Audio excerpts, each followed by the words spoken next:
Tabasco ha proporcionado a la poesía de nuestro país, me corrijo, a la poesía toda en lengua española, mejor aún y tan solo a la poesía, dos poetas de talla universal, José Gorostiza y Carlos Pellicer. De ellos hablaré hoy, si ustedes me lo permiten, no sin antes recordar que Tabasco produjo también un poeta que murió cuando solo iniciaba su madurez y estaba en agraz, José Carlos Becerra, cuyos versos parecen haber nacido de los versículos de la Biblia o, como dice con lucidez Octavio Paz, de la suave cadencia de los poemas de Claudel y Saint-Saëns. Pese a que tanto Gorostiza como Pellicer nacieron aquí, ¿acaso no podamos encontrar dos poetas que ofrezcan contrastes mayores entre sí? Gorostiza concibió en Muerte sin fin el poema unitario, arquitectónicamente estructurado de principio a fin, que se ha convertido en modelo de una poesía conceptual rigurosa. Tal vez, y por la misma razón, Muerte sin fin se ha vuelto un clásico inalcanzable, desde luego. He intentado en diversas ocasiones a lo largo de mi vida de poeta interpretar su estructura, acaso su sentido. Vuelvo una y otra vez a su lectura. La considero un manantial imposible de agotar. No repetiré lo que ya he escrito en otros espacios, pero sí arriesgaré hoy alguna interpretación en calidad de mera hipótesis. Que me baste pues con indicar que el poema es una extraña construcción en la que el poeta se sitúa en la mente de Dios, en aquel instante eterno, genesíaco, en el que debe hablar y decir: hágase. Hágase la luz, hágase la tiniebla, hágase la tierra, ábrase el abismo, sepárense las aguas de la tierra. Dios está allí, en un sitio vacío, solo, en soledad absoluta, sin cielo, ni tierra, ni estrellas. Empero, el poeta imagina que Dios tiene una compañía, tal vez dos.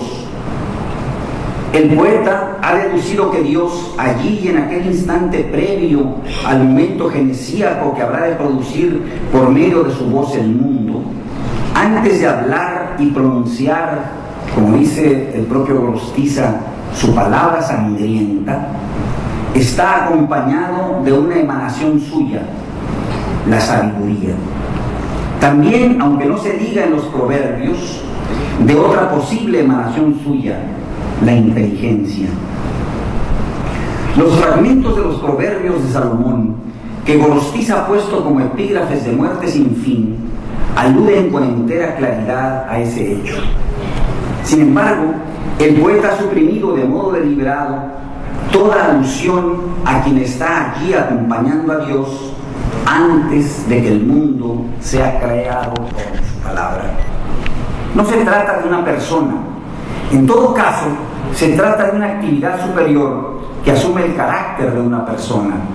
Se trata de una abstracción, de un sustantivo abstracto, de una actividad suprema que, ya lo dije, emana de modo necesario del propio Dios, la sabiduría. Dicen los proverbios: con él estaba yo ordenándolo todo. Eso es lo que dice la sabiduría según Salomón. ¿Qué piensa Gorostiza? Cree que la sabiduría le habrá de aconsejar a Dios un segundo antes de que éste empiece a hablar y crear el mundo por medio de su voz, guardar silencio, abstenerse de hablar. O sea, la sabiduría le aconseja a Dios que no cree ni el mundo ni la vida. Al leer con atención Muerte sin fin, se halla en la segunda parte del poema la mostración clara de un proceso involutivo. Digo, un proceso en el sentido inverso de la evolución propiamente dicha. La primera parte del poema culmina en estos versos, una vez que el poeta ha invocado a la inteligencia como soledad en llamas que todo lo concibe sin crearlo. Con él, dice, con él, conmigo, con nosotros tres, como el vaso y el agua, solo una que reconcentra su silencio blanco en la orilla letal de la palabra y en la inminencia misma de la sangre. Si nos detenemos un momento en el verso que dice con él, conmigo, con nosotros tres, podemos preguntar quiénes son esas tres personas. Se podría suponer que son la Trinidad, Dios, Hijo, Padre y Espíritu Santo. ¿Es así? No. Me parece que Gorostiza alude al Dios genesíaco, a ese Dios, insisto, en plena soledad, rodeado por la pura nada, antes de que empiece a hablar, o sea, como dicen los versos de Muerte sin fin, en la orilla letal de la palabra y en la inminencia misma de la sangre. Un Dios acompañado de la sabiduría y de la inteligencia. Esas son las tres personas a las que alude el poeta. Dios, si escuchara lo que le aconseja la sabiduría y se obrara de acuerdo con lo que significa la soledad en llamas, esta inteligencia que todo lo concibe sin crearlo, habría de abstenerse de hablar. Habría ahogado, pues, al fin su palabra sangrienta.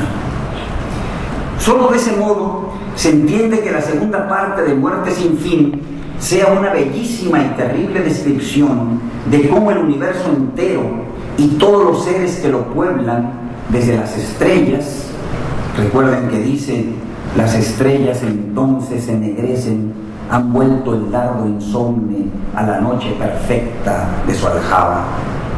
Las plantas de sumisas plantas, que dice Gorostiza, se desarrollan hacia la semilla, y los animales, por ejemplo, el Ulises salmón de los regresos, y el delfín apolíneo, pez de dioses, o la golondrina de escritura hebrea. Solo de esa manera se entiende, digo, que la segunda parte del poema sea una bellísima y terrible descripción en la cual todo se encoge en un crujir de mariposas, regresa a sus orígenes y al origen fatal de sus orígenes, hasta que su eco mismo se reinstala en el primer silencio tenebroso. El primer silencio tenebroso no es otro que ese instante en el que Dios ha de guardar silencio y abstenerse de pronunciar su palabra sangrienta. Alguna vez he escrito que Muerte sin fin es un poema blasfematorio. Sucede que desde mi punto de vista, Gorostiza sabe que el mundo está lleno de dolor, que la muerte es un poder absoluto y que por eso no tiene fin, que la carne sufre y que por lo tanto, si Dios hubiera escuchado a la sabiduría y se hubiera apoyado en la inteligencia, no habría hablado ni creado el mundo. Después de haber escrito este poema perfecto, ¿qué le restaba a Gorostiza sino el silencio? El caso de Pellicer es otro por completo distinto. Se ha dicho, lo ha dicho entre otros Javier Villaurrutia, que lo que caracteriza a la poesía mexicana es un tono crepuscular, el color gris, el acento menor, el susurro. Si así fuera, Pellicer quedaría al margen de esta caracterización, porque su poesía se levanta en tono mayor, a voz en cuello, a plena luz, bajo la luz del trópico, en las horas de junio. Junio me dio la voz, dice, junio me dio la voz, la silenciosa música de callar un sentimiento. Lo dice con un oxímoron que recuerda a los de San Juan de la Cruz. Aquellos recuerdan la música callada, la soledad sonora, para anticipar la tragedia amorosa que lo embarga. Un amor efímero que solo ha durado un año. Hoy hace un año, junio, que nos viste desconocidos juntos un instante. Llévame a ese momento de diamante que tú en un año has vuelto perla triste. Me urge decir, sin embargo, que la poesía de Carlos Pellicer, a pesar del dolor que indican los versos citados, no es una poesía trágica, ni está centrada en el sufrimiento. La suya es, por el contrario, una poesía solar llena de vida.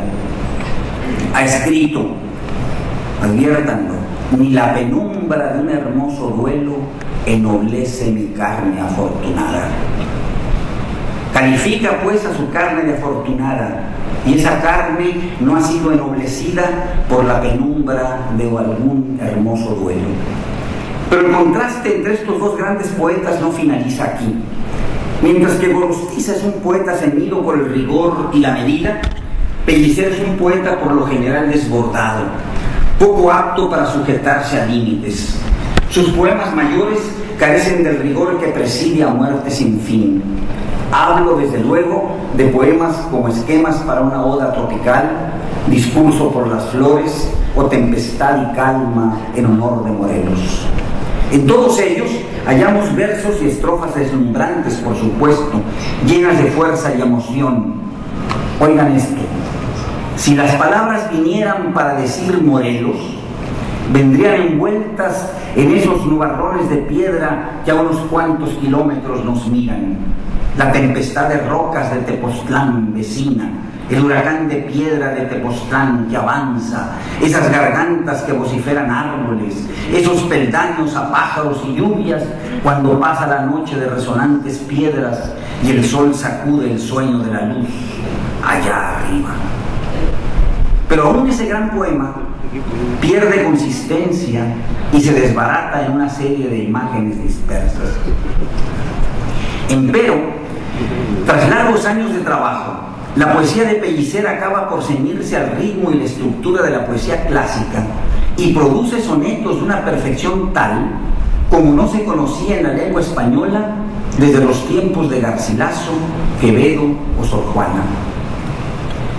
Soy consciente de haber hecho un juicio temerario y trataré de aclararlo. Los sonetos a los arcángeles, aquellos que dedica al Ave María, oigamos el primero de sus versos: ¿con qué mano de luz y así no leve? Los que llama sonetos postreros, los que escribe la muerte de Gabriela Mistral, los que agrupa en Horas de Junio, los que llama sonetos lamentables, los sonetos de Zapotlán, aquellos que denomina sonetos fraternales, los que dedica a Frida Kahlo.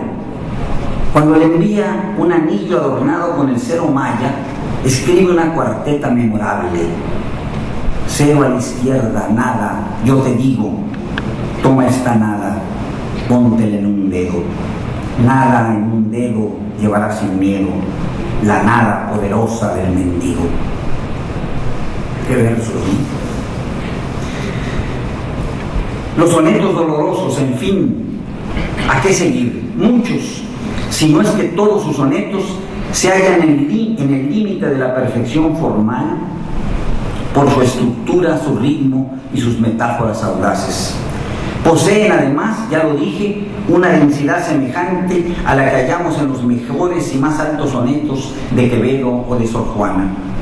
Cuando Pellicer se ciñe al rigor que le proporcionan los endecasílabos yámbicos y sáficos incrustados en los 14 versos del soneto, produce una poesía en la que la sensualidad y la audacia metafórica se acompañan de la melancolía y el paisaje evocado. Cito los tercetos con los que concluye el primero de los sonetos que denomina sonetos todo un día. Tal pensé y escribí, y a medio cielo el sol igual a mí, desnudo y fuerte, acompañó mi material desvelo. Y el campo y yo temblamos de tal suerte como si en un jardín a trino y vuelo cruzara un ruiseñor lleno de muerte. Llamar al sol, que hace temblar al campo y al poeta, un ruiseñor lleno de muerte, constituye una audacia enorme que rara vez conoce la poesía. Cuando la UNAM publicó en una edición extraordinaria su material poético en 1963, ya pronto hará 50 años, escribí un breve ensayo que satisfizo a Pellicer y que dio motivo para que nos conociéramos. Me invitó a su casa en Tepoztlán sobre una pequeña colina. En la sala había un sofá. No recuerdo que hubiera ningún otro mueble. Posiblemente sí lo había, pero no lo recuerdo. Vuelto el sofá hacia una ventana cerrada por un vidrio de dimensión mayúscula. El sofá no había sido concebido para establecer relación alguna entre las personas. Diré que la comida nos fue servida en una terraza protegida del rigor solar por una enramada. Aquel sofá y aquella ventana dialogaban en verdad con el paisaje del Teposteco. Desde allí se veía solo la tempestad de rocas, el huracán de piedra de Tepoztlán, aquellas gargantas que vociferan árboles. Pellicer era un poeta sensual, enamorado de la luz y del paisaje. Tenía, como ustedes lo saben bien, una mirada especialmente sensible para las artes plásticas y un don innato para construir museos en los que revela su personalidad entera. Así, por ejemplo, el de la Venta y el que hizo bajo la forma de un pequeño museo íntimo en el pueblo mismo de Tepoztlán. He querido evocar a estos dos grandes poetas, aquí y ahora, para rendir un mínimo testimonio de gratitud a la Universidad Juárez Autónoma de Tabasco, que me honra con el premio Marinari, 12º día del calendario náhuatl. Muchas gracias.